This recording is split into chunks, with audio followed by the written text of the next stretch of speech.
اعوذ باللہ من الشیطان الرجیم بسم اللہ الرحمن الرحیم۔ عزیز ساتھیو، السلام علیکم۔ آپ کے شہر میں اس سے پہلے بھی کئی مرتبہ آنا ہوا۔ آنے کا مقصد کوئی سیاست نہیں ہے، کسی فرقے کی دل آزاری نہیں ہے، کوئی حکومت پر نکتہ چینی نہیں ہے۔ ہر شہر میں، ہر محلے میں، ہر گھر میں کچھ دل والے ہوتے ہیں، ان کو نکالنا مقصد ہے، اور دل کی آواز ان کے دلوں پہ پہنچانا مقصود۔ حضرت علی رضی اللہ تعالیٰ فرماتے ہیں کہ تیرے اندر ایک جہان بند ہے، تجھے اس کی خبر نہیں، اور واقعی اگر تمہیں پتہ چل جائے کہ تمہارے اندر کیا ہے تو تم سب دنیا داری چھوڑ کے جنگلوں میں اللہ اللہ کے لیے چلے جاؤ۔ اب انسان کی ابتدا کیا ہے اور انتہا کیا ہے؟ ایک دن اللہ تعالیٰ کو خیال آیا، میں دیکھوں تو صحیح کہ میری صورت کیسی ہے۔ خیال آنا ہی تھا کہ سامنے عکس پڑا، وہ عکس روح بن گئی۔ اللہ اس پہ عاشق، وہ اللہ پہ عاشق، خود عشق، خود عاشق، خود معشوق۔ پھر اس روح کی تعظیم کے لیے اللہ تعالیٰ نے زمین و آسمان بنائے، حور و ملائک سجائے۔ حدیث شریف ہے کہ اے میرے حبیب،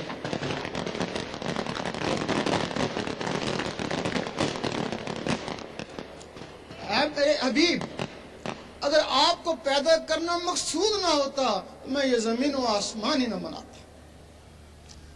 پھر آپ کو دنیا میں زہر کرنے کے لیے آدم علیہ السلام کو بنایا گیا، پاک مٹی سے بنایا، اس میں روح ڈالی، پھر اس روح کی امداد کے لیے کچھ اور مخلوقیں ڈالی جن کو لطائف کہتے ہیں۔ حدیث میں باقاعدہ ان کے نام ہیں: قلب، روح، سری، خفی، اخفا، انا، نفس۔ اس میں ایک سفلی مخلوق بھی آ گئی، ان روحوں میں ایک سفلی مخلوق بھی آ گئی، جس کے لیے حضور پاک نے فرمایا ہے کہ جب انسان پیدا ہوتا ہے تو اس کے ساتھ ایک شیطان جن بھی پیدا ہوتا ہے۔ صحابہ نے پوچھا آپ کے ساتھ بھی پیدا ہوا تھا؟ آپ نے فرمایا پیدا ضرور ہوا تھا، لیکن وہ میری صحبت سے مسلمان ہو گیا۔ اس کے لیے بلے شاہ نے فرمایا اس نفس پلیت نے پلیت کیتا، اسا مڈو پلیت نہ سے۔ اب جو لوگ حضور پاک کی صحبت میں رہے ان کے نفس پاک ہو گئے، اور جو آپ سے دور ہے وہ آپ کے زمانے میں ہی کوئی منافق ہوا اور کوئی خوارج ہوا۔ آپ کے زمانے کے بعد جن لوگوں نے کسی بھی طریقے سے نفسوں کو پاک کیا وہی داتا صاحب بنے اور خواجہ صاحب بنے۔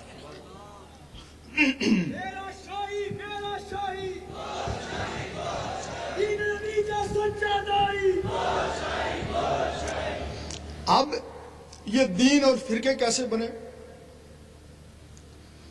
آدم علیہ السلام کو جو کلمہ ملا وہ لا الہ الا اللہ آدم و صفی اللہ۔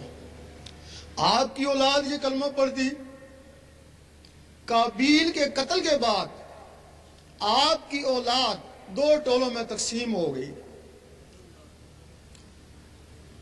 مذہب سے باغی ہو گئے۔ انہوں نے براہ راست، ایک ٹولے نے براہ راست اللہ سے رابطہ کرنے کی کوشش کری، اور بجائے صفی اللہ کے ایشور اللہ کہنا شروع کر دیا۔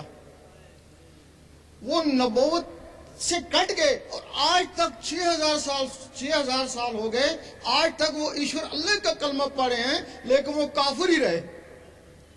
اور وہ جن لوگوں نے صفی اللہ کا کلمہ پڑھا انہی میں سے نبوت جاری رہی۔ نبیوں کے بعد اللہ تعالیٰ نے پھر ولی بھیجے۔ جو لوگ ولیوں سے کٹ گئے وہ کافر تو نہ ہوئے، لیکن ان کے نفس کافر ہی رہے۔ ظاہری میں وہ عابد زاہد بن گئے، پاک باز بن گئے، لیکن نفسوں کی وجہ سے ارس و تکبر کا شکار ہو گئے اور ان سے 72 فرقے وجود میں آئے۔ اب اس وقت 72 فرقے ہیں، ہر فرقہ اپنے آپ کو صحیح کہتا ہے۔ اب جو نفسوں کی وجہ سے فرقے بنے، نفس تو ہی شیطان ہے، شیطانوں کی وجہ سے جو فرقے بنے وہ صحیح کیسے ہو سکتے ہیں؟ صحیح فرقہ نہیں، کوئی بھی فرقہ صحیح نہیں۔ حضور پاک کے زمانے میں فرقے نہیں ہوتے تھے، صرف امتی ہوتے تھے، صرف امتی ہوتے تھے، اور امتی وہ ہوتا ہے جس میں نور ہوتا ہے۔ حضور پاک فرماتے ہیں جس میں نور ہے وہ میرا امتی ہے۔ حدیث شریف میں بھی ہے کہ قیامت کے دن امتوں کی پہچان نور سے ہوگی۔ جب امتیوں سے نور نکلا، سنی شیعہ وہابی بنتا گیا۔ اگر دوبارہ نور آ جائے کبھی نہیں کہیں گے میں سنی ہوں، میں شیعہ ہوں، میں وہابی ہوں، یہی کہیں گے بس امتی ہوں تمہارا یا رسول اللہ۔ نعرہ تکبیر، نعرہ رسالت، نعرہ غوثیہ، نعرہ حیدری۔ مولانا رومی رحمۃ اللہ فرماتے ہیں کہ کامل مرشد کے بغیر یہ نفس پاک نہیں ہو سکتا۔ آپ نے عالموں کو بھی کہا کہ مولوی ہرگز نشد مولائے روم تا غلام تبریزی نشد، کہ مولوی کبھی بھی مولائے روم نہیں بن سکتا جب تک کسی تبریز کا غلام نہ رہے۔ مولوی کو ایک علم ملا، علم ظاہر ملا۔ حضرت ابو ہریرہ رضی اللہ تعالیٰ فرماتے ہیں کہ مجھے حضور پاک سے 2 علم ملے، ایک تو میں بتا دیا، اگر دوسرا بتاؤں تو مجھے قتل کر دو۔ حضور پاک فرماتے ہیں کہ مجھے اللہ کی طرف سے 3 علم ملے، ایک عام کے لیے، زبان والوں کے لیے، ایک دل والوں کے لیے، اور ایک صرف آنکھ والوں کے لیے، وہ میرے لیے، آگے جس کو میں چاہوں۔ اب اخباروں میں پڑھتے رہتے ہیں کسی نہ کسی سیاستدان کا کہ ولیوں کی تعلیم کو عام کرو۔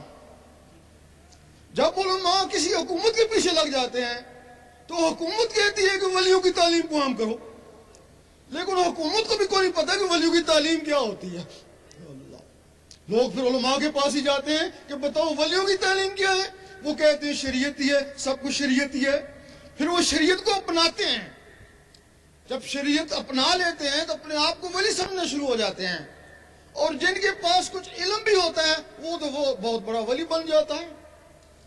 وہ تو اتنا بڑا ولی سمجھتا ہے اپنے آپ کو کہ حقیقی ولیوں کے اوپر کیچڑ اچھالنا شروع کر دیتا ہے۔